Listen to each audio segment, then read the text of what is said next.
Hello Magic fans, I'm Beef and welcome back to another standard gameplay video, and today we are taking a look at a Merfolk tribal or kindred deck. Now Merfolk along with elves is one of the creature types that generally gets a lot of support anyway, or we get a lot of cards even if they're not necessarily tribal cards. Just for example, Floodpits Drowner from Duskmourn is a Merfolk, as well as T'Challa's Tidebinder from Lost Cavern of Souls. They're not tribal bonuses or whatever, but we always generally get one or two Merfolk in most sets. So we have a lot to pick from, even though we have only gone for that as one of the older cards.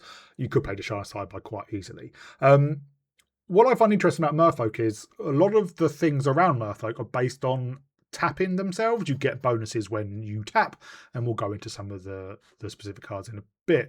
But there's no real wider theme around tapping. Obviously we've got Convoke, and we do have a Convoke creature, but I would have thought there'd be a few more tap something. There are other ones, but they're generally not very good. So whereas like elves in this set is very graveyard themed, and a lot of the elves are based around you can mill cards or get back stuff from the graveyard. So maybe a little bit of a disconnect there, but maybe it's just me. So let's get into the deck. In the 1-drop slot we have Wanderbrine Trapper, 1 mana 2/2. Then we can pay 1 and tap it to tap another untapped creature we control, to tap and a creature opponent controls. This is one of the cards that does let us tap our own creatures, although it is quite costly. We've got to pay 1, tap this creature, and then that lets us tap another creature.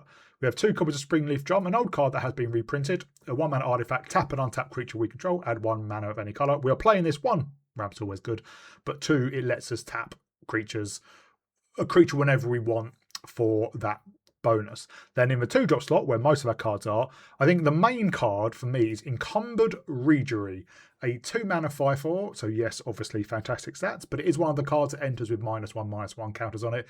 It comes down with 3 of them, so it's a 2 mana 2/1. However, when it becomes tapped, you remove a -1/-1 counter on it. So it comes down as a 2/1, but it's going to attack as a 3/2, and then 4/3, then finally 5/4. And this is one of the reasons why I'm playing Springleaf Drum. If we can do Springleaf Drum, turn to Reejerey, our opponent might attack, especially something like Reckless Lackey, which is a 1/2 haste and first strike, thinking they can't block with a 2/1, and they don't read the card, or Springleaf Drum, they attack, we block. We add any mana, doesn't matter, but we tap the Reejerey after blocks, it now is a 3/2.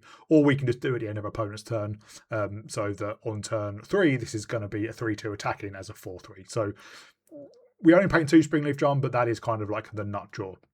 Then we have 4 copies of Deeproot Pilgrimage, a card from Lost Cavern of Souls. 2 mana enchantment, whenever 1 or more non-token Merfolk we control become tapped, create a 1/1 blue Merfolk creature token with hexproof. So normally this will just be if we're attacking, we create a token. So this is again where Springleaf Drum can be really good, because it allows us to tap things not at the same time. So if we want to attack, we will get a token no matter how many creatures we attack with, but then if we produce mana with Springleaf Drum, we can get a second one as well. 3 copies of Floodpits Drowner. Seen this loads before, obviously, in standard. 2 mana 2/1, flash and vigilance.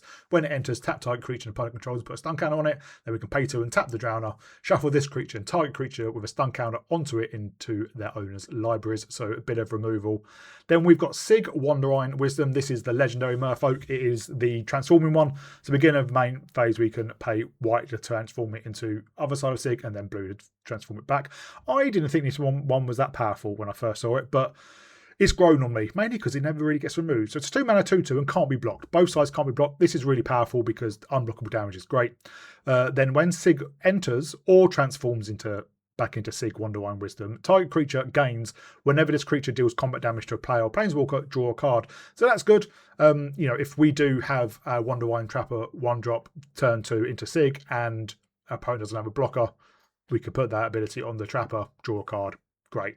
And then when we transform into the back half, Sygg Wanderbrine Shield, basically when it transforms into Wanderbrine Shield, target creature we control gains protection from each colour until our next turn. So not the beginning, not the end of our current turn, our next turn, so all for our opponent's turn. That is immensely powerful. We can do it if we think our opponent's going to have removal, or, you know, I like putting it onto a big Encumbered Reejerey so they can smash in, and obviously Sygg can't be blocked as well, so they can smash in. But this is one of the ones where you always want to be transforming it back and forth. Some of the other transformation ones, you might want to keep them on one side, like Brigid, you know, you can tap her on the other side for mana. Ashling, she produces mana on the other side. You know, this one and the elf one, which I can't remember, Tristan, you kind of want to be transforming them back or forth. So just beware of that. So you're going to be like a mana down, and they don't produce mana. Elsewhere in the 2-drop slot, Deepchannel Duelist. This is our Merfolk Lord. Other Merfolk we control get +1/+1. It's a 2-mana 2/2. Beginning of our end step, untap target Merfolk we control, which is really good because basically it gives like a huge Reejerey vigilance essentially. And, you know, if we can't do, you know, ideally we want to do like Springleaf Drum, Reejerey, Deepchannel Duelist, who's going to be tackling for a shoot amount on turn 3. And just a bit of a Magic history lesson. We call creatures that buff other creatures of the same type Lords because of Lords of Atlantis, which was the first creature of that type all the way back in Alpha. They gave all Merfolk +1/+1. I think it was all Merfolk, not all Merfolk you control. So that's why we refer to them as Lords, because of that Merfolk Lords of Atlantis. And the other 2-drop is a Deepway Navigator, 2-mana 2/2 with flash. And when this creature enters, untap each other Merfolk we control. So it's great if our opponent swings out and we can just ambush block them. And then he has, as long as you attack with 3 or more Merfolk this turn, Merfolk we control get +1/+0. This isn't a triggered ability, which is good because let's say we swing in with 3 Merfolk, or more than that, and our opponent doesn't block, we can flash this in, and now, one, we're going to tap all our Merfolk, but then our attacking Merfolk all going to have +1/+0, meaning you're getting more damage. If it was a triggered ability like, you know, when you attack, if you're attacking with 3 or more Merfolk, you would have to play this out before that, whereas now you can wait until after blocks are declared and get in some extra damage and maybe, you know, get some trades going as well. In the 3-drop slots, we have Adept Watershaper, a 3-mana 3/4. Other tap creatures we control have indestructible. So if we have 2 of these down, they can give each other indestructible, and obviously with ways to tap them, say Springleaf Drum and Wanderbrine Trapper, this is great to with some removal. And the other 3-drop is Sygg's Command, a 3-mana kindred sorcery. So it counts as a Merfolk. So cards such as Eclipsed Realms can generate any mana to cast it. So we choose to create a token that's a copy of target Merfolk we control. Copy in our Duelist or another Reejerey is always really good. Creatures target player controls gain life against end of turn. That's good. We're going wide, so that can gain back a lot of life. Target player draws a card. Pretty basic, but never bad. And tap target creature, put a stun counter on it. So we can use this to get rid of a blocker for a turn, gain some life, draw a card, but we're probably going to be copying a Merfolk. And then in the 4-drop slot, Champions of the Shoal. This is the Merfolk champion, 4-mana 4/6, so great stats, but obviously we do have to behold a Merfolk and exile it, meaning we either reveal a Merfolk from our hand or we select one on the battlefield and exile it. When the champions leaves the battlefield, we do return the exile card to its owner's hand. However, if the champion is countered, and because it's additional cost, we won't get the Merfolk back, which kind of sucks. But the champions, when it enters or becomes tapped, we tapped up to 1 target creature and put a stun counter on it. So if we can get this down, we can tap one of our opponent's creatures, and if we can tap it again with Wanderbrine Trapper or Springleaf Drum, we can either, you know, tap down another blocker, maybe put another stun counter on the one we already tapped down. So great to get blockers out of the way, and it being a 4-mana 4/6 is pretty good. And our final card is Disruptor of Currents. It's 5-mana 3/3, but so crap stats, but it does have flash and convoke, meaning we can tap our creatures down, and tapping all our tokens from Deeproot Pilgrimage is really good for this. And also the tokens from Deeproot Pilgrimage is really good to exile, to behold for champions, because we don't mind getting rid of them. When it enters, we bounce a non-land permanent to its owner's hand. So we could use its protection if bounce something one of ours, but mainly getting out their biggest blocker or their most powerful card. And obviously convoke is also really good to tap down our creatures if we need to. Mana base, we do have a couple of Cavern of Souls, only 2 of them because Cavern of Souls can't cast Sygg's Command or Deeproot Pilgrimage. Eclipsed Realms can't cast Deeproot Pilgrimage because it's not a kindred card, even though it's a very, very heavily Merfolk based card. And Secluded Courtyard also can't cast Sygg's Command because Secluded Courtyard can only generate mana of any colour to cast a creature spell of the chosen type, which I only have 2 of them. So you might get stages where actually you can't cast a Deeproot Pilgrimage because you've got like Floodfarm Verge, which produces white at the start, and like Eclipsed Realm or Cavern of Souls, you can cast all your other creatures, but not the Pilgrimage. So just be wary of that. So yeah, really fun deck, powerful. I don't think it's as good as the other tribal ones, or it hasn't really as grabbed me as good. As I said, there doesn't seem to be a huge like buy into the tap-in theme, which I would expect for something that they want you to tap. So, but maybe that's just me. Let me know down in the comments if you agree. But I'll give a shout out to my patrons, Arcadius, Mihal, Thomas, and Adrian. Thank you much for your support. Thank you everyone else for your support, and I'll see you all in the gameplay. We go first. Not the most exciting of opening hands.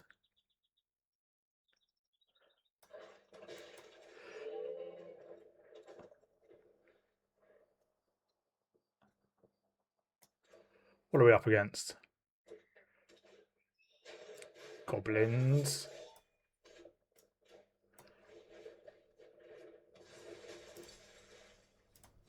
We can grow that with the Springleaf Drum.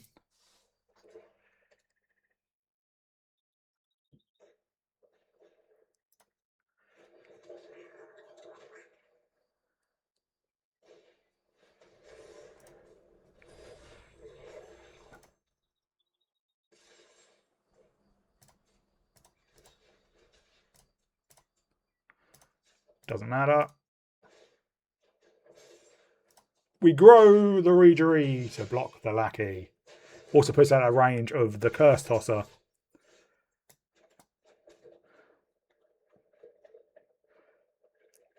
Well, let's get down you, because then we can draw a card.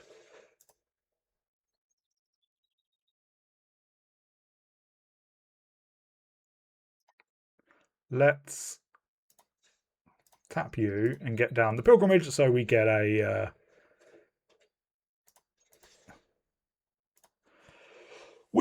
token.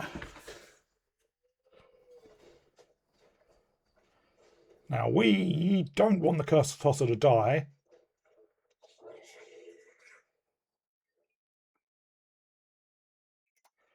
Because it can kill our Sygg.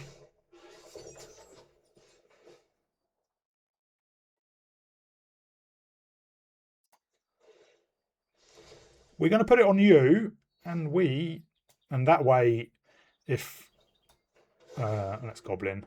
No, Merfolk, not Goblin. That's our opponents.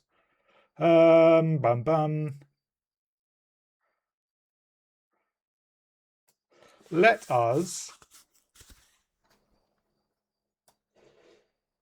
create a token of a Merfolk, and we will tap. Oh no. We will tap.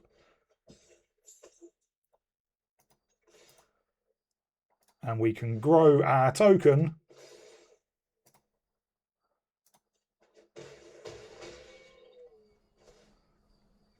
At the end of their turn.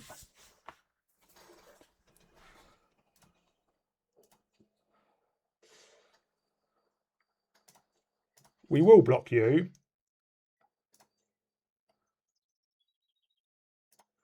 Because it can't kill anything of ours.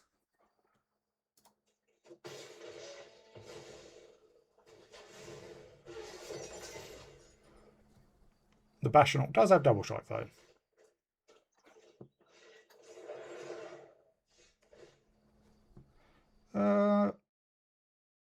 Yeah, we will tap. We will transform you back.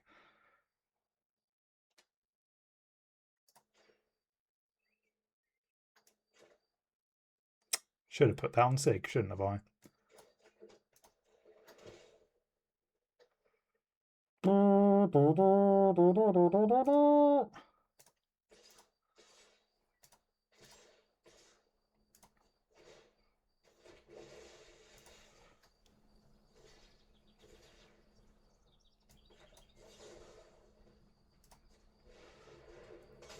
Let's bounce their Curse Crafter.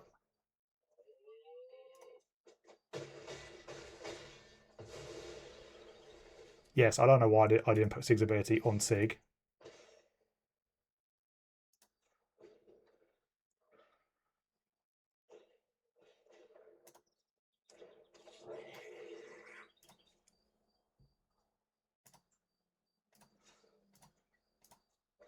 That's great.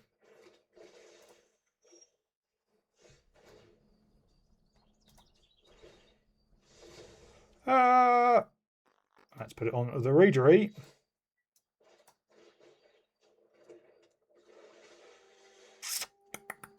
Well, I think we just have lethal anyway.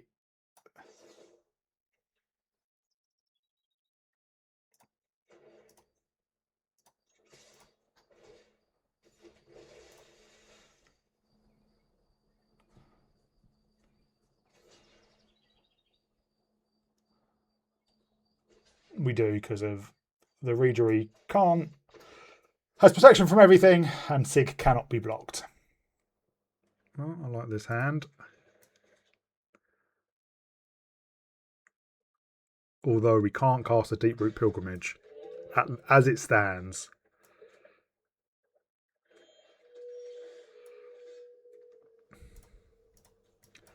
Do you survive?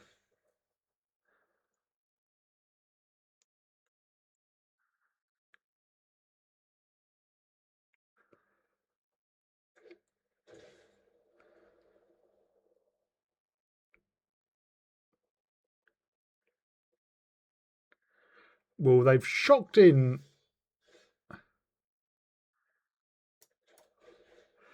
So I'm guessing no.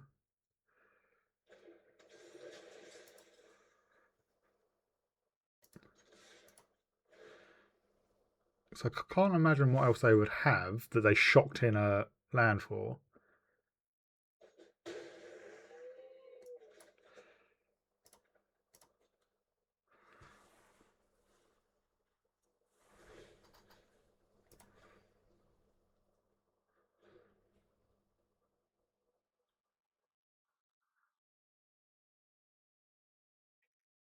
What have you? What are you?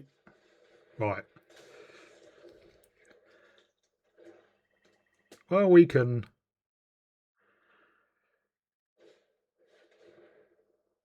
Slivers?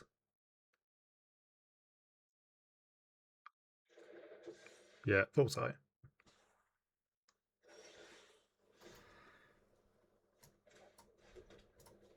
So we'll get down a Pilgrim. Obviously, the Hallowed Fountain turns on the Verge. And then I'll do this now just because it means we get a blocker out the way. Gain 2 more damage.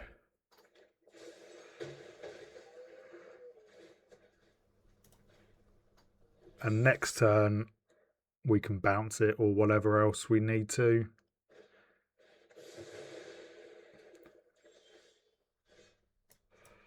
Well,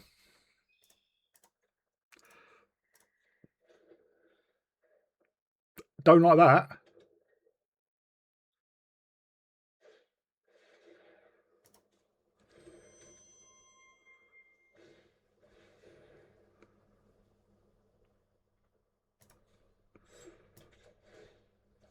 We will bounce the token.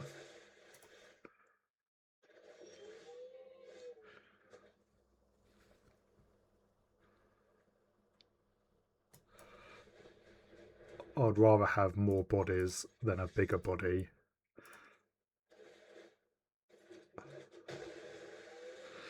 And then next turn, we could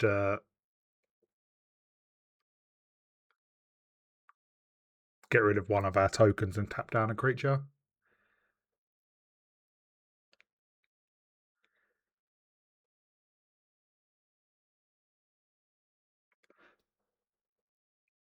Unless they have another sweeper.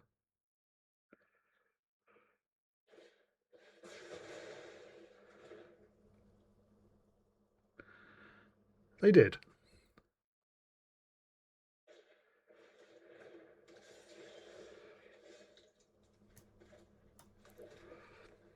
Well, so it doesn't necessarily matter, but because they would have blocked one, we would have got in for one anyway.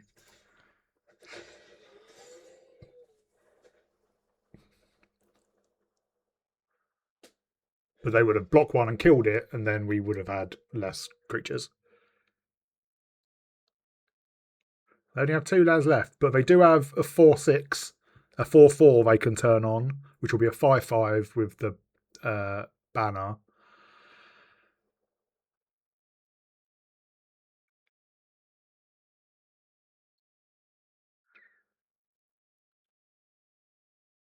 And because they would turn it on after we attack, obviously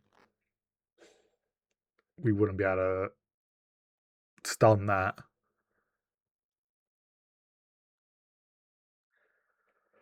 You've got 2 cards. Well, we can.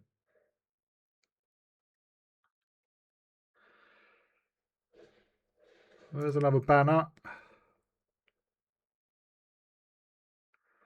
I don't think there's any point me flashing it in at the moment, just because.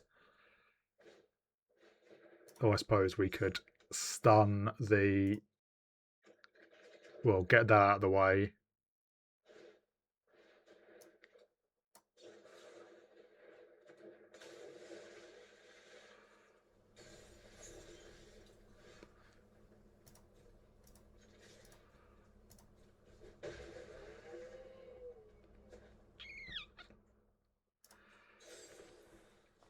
And we can get in the Disruptor.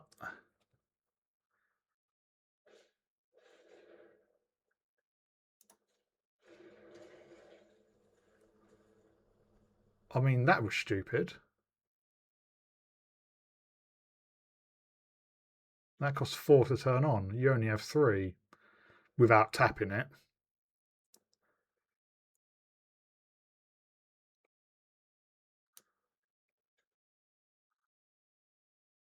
Yeah, that was, I'm going to say, not the smartest.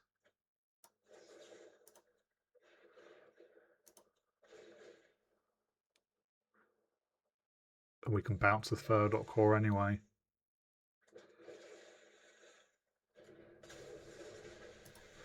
Just in case I've miscounted and they can somehow put a blocker in the way, even though we have enough creatures.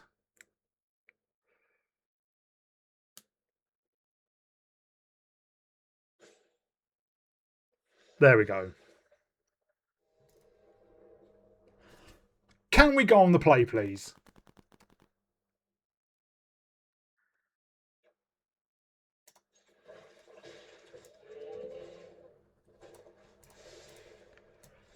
Playing a low to the ground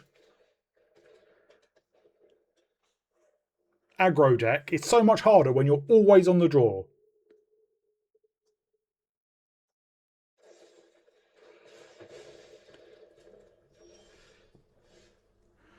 Well,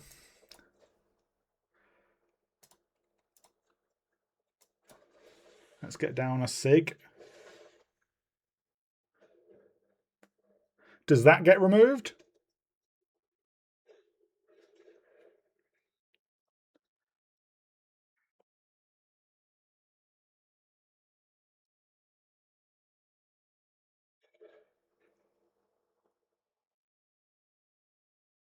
They're looking at it.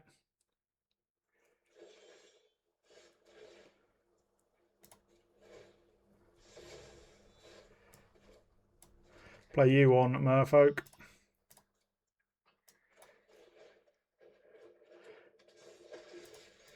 Swing in for 3. Obviously, because it's got protection from all colours.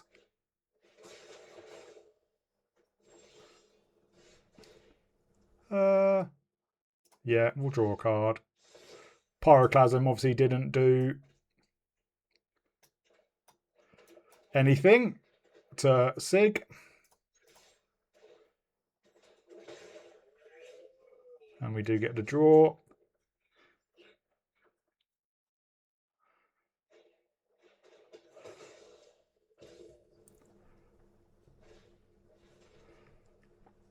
We're playing a Merfolk aggro deck.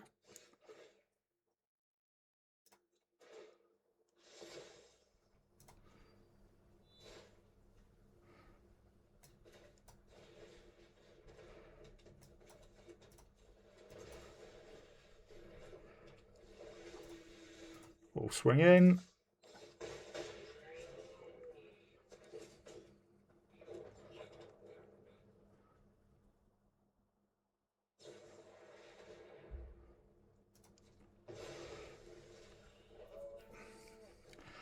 Yep. This is great fun. Luckily we only have 2 of them.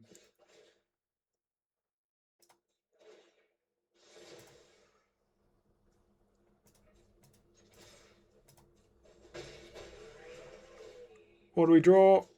A Silvergill Mentor.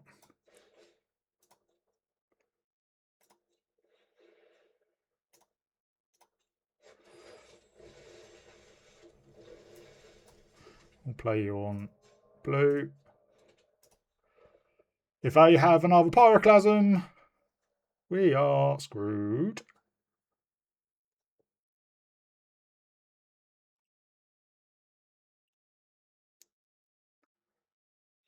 There we go. That's what happens when you don't actually do anything. Yay, we go first.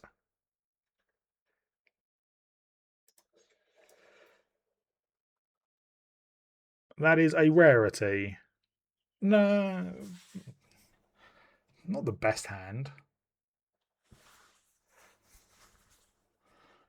What's our opponent doing?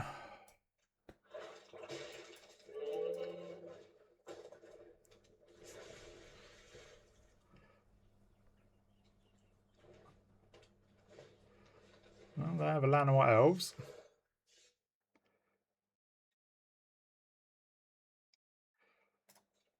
They won't be blocking with that, I imagine.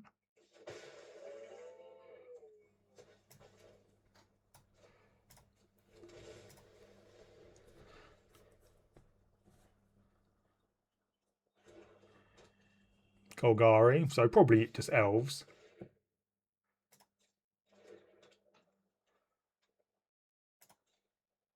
Attack, attack.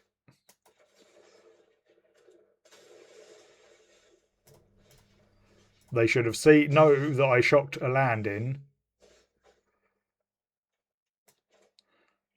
We'll play you on blue.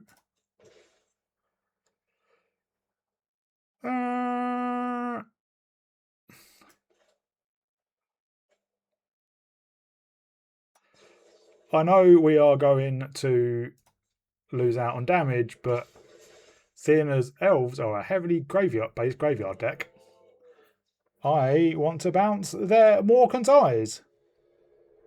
We go first. No 1-drop. But we can Reejerey turn 2.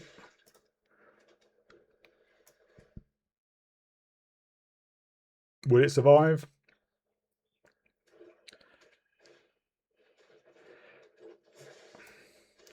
Probably not.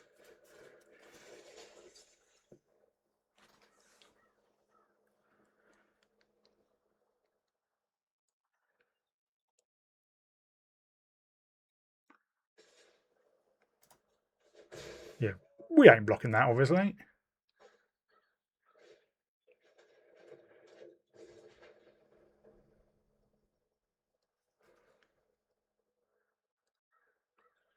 What else do you have?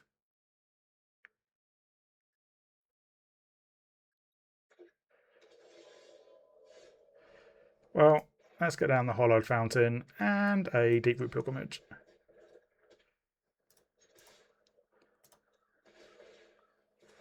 Obviously, they chump with Infestation Sage.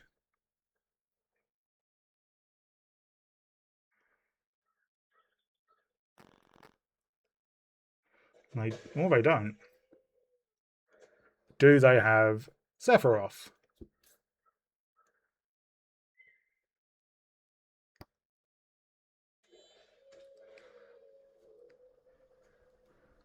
That is the question. Snarling Gorehound's very annoying.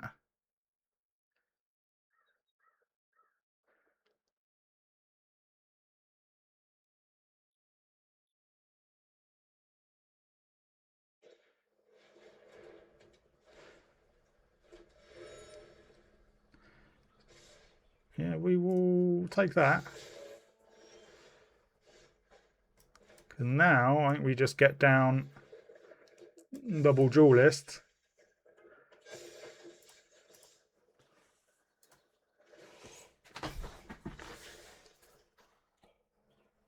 Starling Gorehound's one of the best cards in their deck.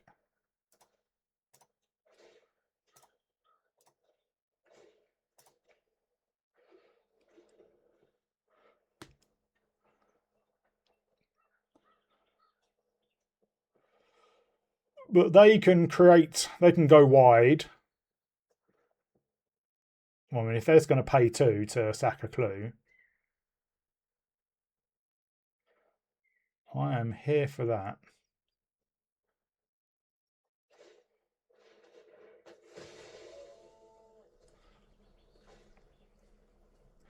I mean, that was annoying, but not the end of the world.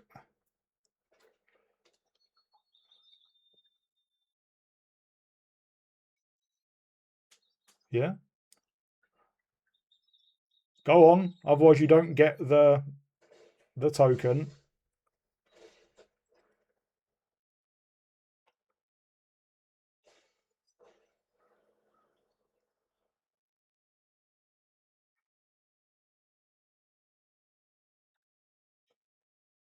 Losing the duelist was kind of annoying.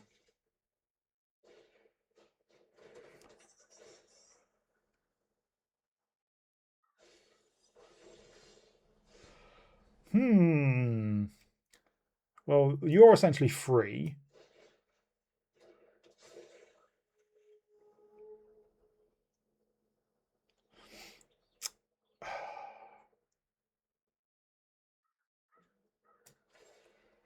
What do we want to bounce, though?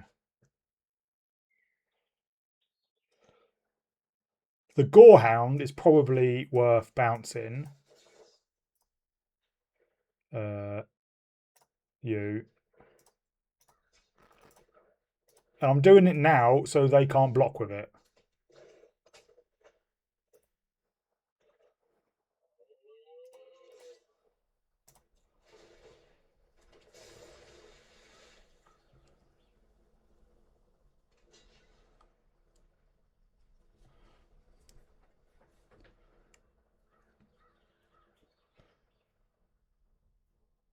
They are looking at our cards that aren't attacking.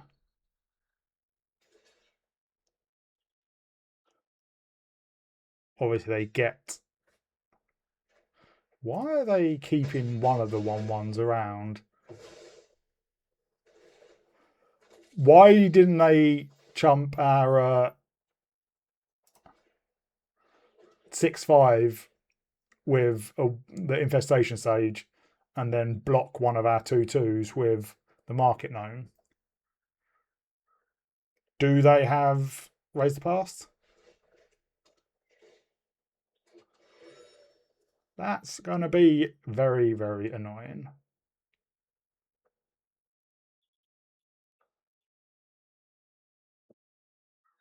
Because now they can create 2 1/1s.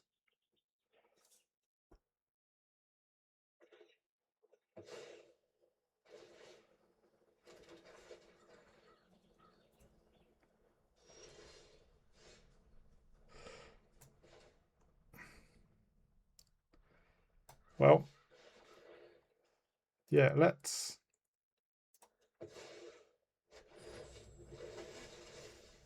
We will tap you.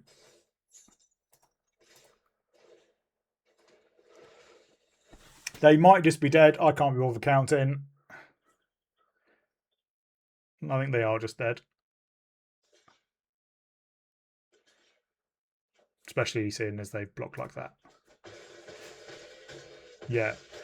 The previous turn, I said they should have blocked one of our 2/2s with the market gnome. That would have survived, and then chumped the Reejerey with the 1/1 because it died anyway. So, yeah, they didn't. That wasn't optimal from them. Let's put it like that.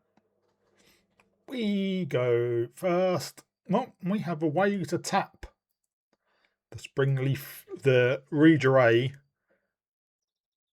straight away.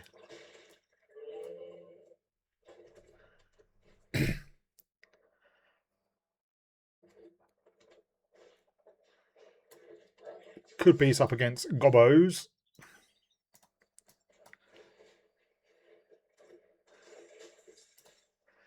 We could play out the other Springleaf Drum now, but I think we wait to potentially block something, or if it will whiff removal.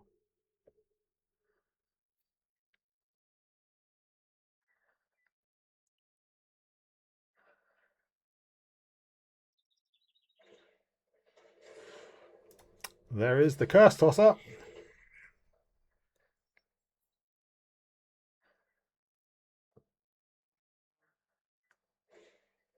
And there is a Burnout Bastronauts. Are they going to attack? They are.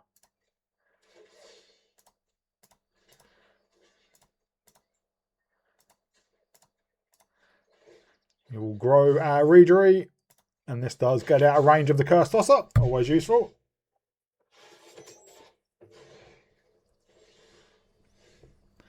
Another land is always welcome. Let's swing in.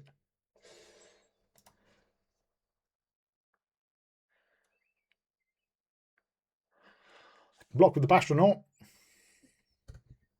But they do not. You know what? I think we do the same thing.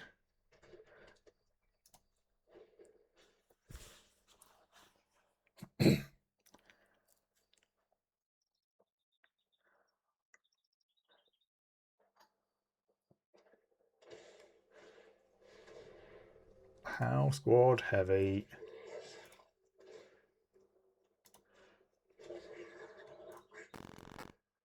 The 1/1 has to attack.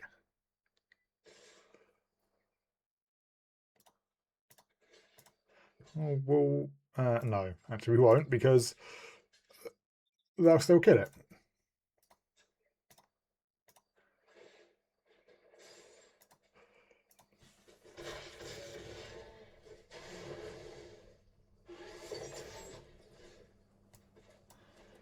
Well, let's swing in. This is not a race they are going to win.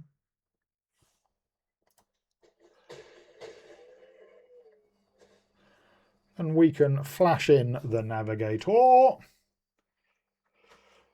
which could be killed by the Curse Tosser.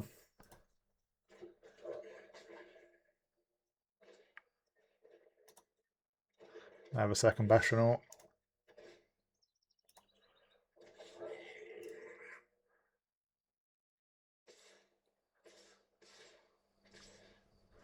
They're not attacking.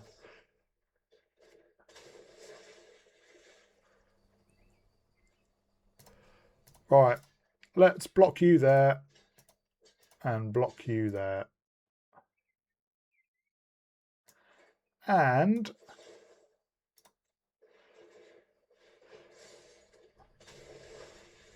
let's bounce the Curse Crafter so we aren't drained.